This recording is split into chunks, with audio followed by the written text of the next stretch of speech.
Hi guys, welcome to Bib's Life and the US.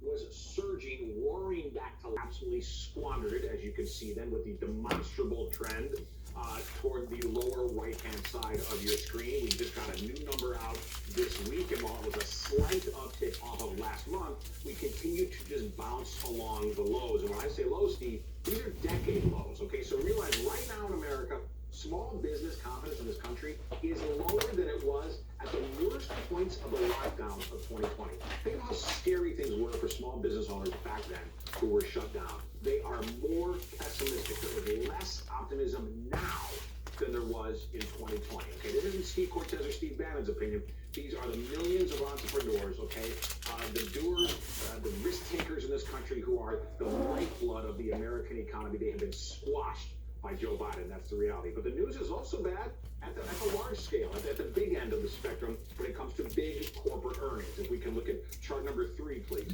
This is a new story out from Bloomberg talking about profit margins. Profit margins for corporate America, which is dominated by the big companies, profit margins have now gone down for the first time, again, since 2020.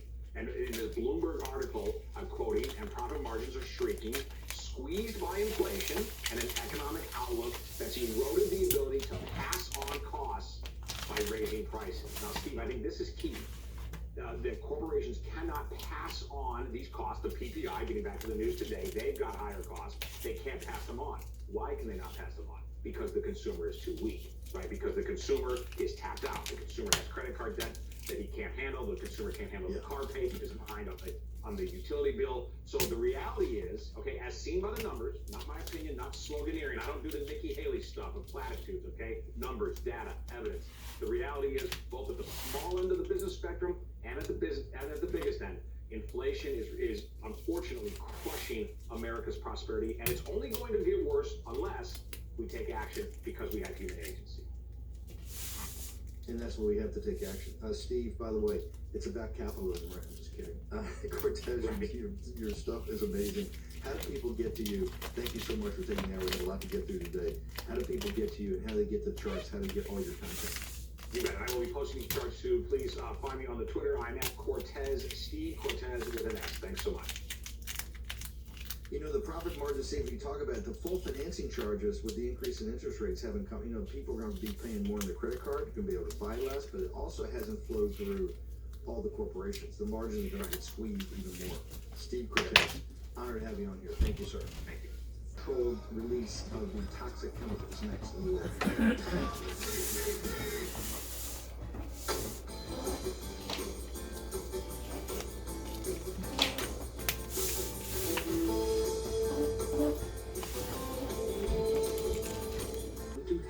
And where do people like that go to share the big line? MAGA media. I wish, in my soul, I wish that any of these people had a conscience. Ask yourself, what is my task and what is my purpose? If that answer is to save my country, this country will be saved. War Room. Here's your host, Stephen K. Bannon.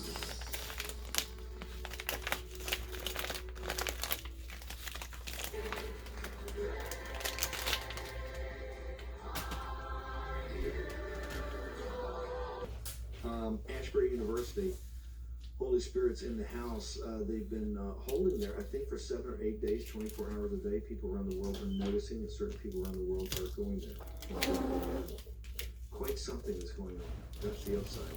And our job is to make sure that we get our hands around the problems so that we can be worthy of all that, correct? I want to bring in Michael Patrick Leahy. The folks in East Palestine, Ohio, last night, they were supposed to have, we left the show last night, there was supposed to be a town hall there, Michael Patrick Leahy. We were following it. Everybody, the town showed up, the officials showed up, the great folks from East Palestine showed up. Norfolk Southern didn't show up, right? Or do they think that there are folks there that are getting worked up a little angry about it? I mean, is it unsafe because of the air and water, because of what they Look, a derailment is a derailment. That's going to happen. One of the reasons we had the union folks on here when Biden made the deal, remember, the folks from the union, and particularly the workers, were saying this is all about taking people off the trains, and they talk about the 10,000 yard trains, 10,000 feet. This is a perfect example. There's not enough people on there, but that is a separate issue. Why it derailed is a separate issue from actions after the derailment. And this is why people are getting angry. I can tell you because Leahy is like a bulldog. And his team are like bulldogs. He was like this at Breitbart. He's there in his own company now. Rewrite history. The bottom line is, after it derailed, that's when the bad stuff. Okay, bye everyone, and don't forget to subscribe below and thumbs up to our channel, and check out our beybs closet in HCEB and Macari, and also check out our beautiful decor in HNEB. Bye bye guys, see you to the next video. God bless you all. Bye.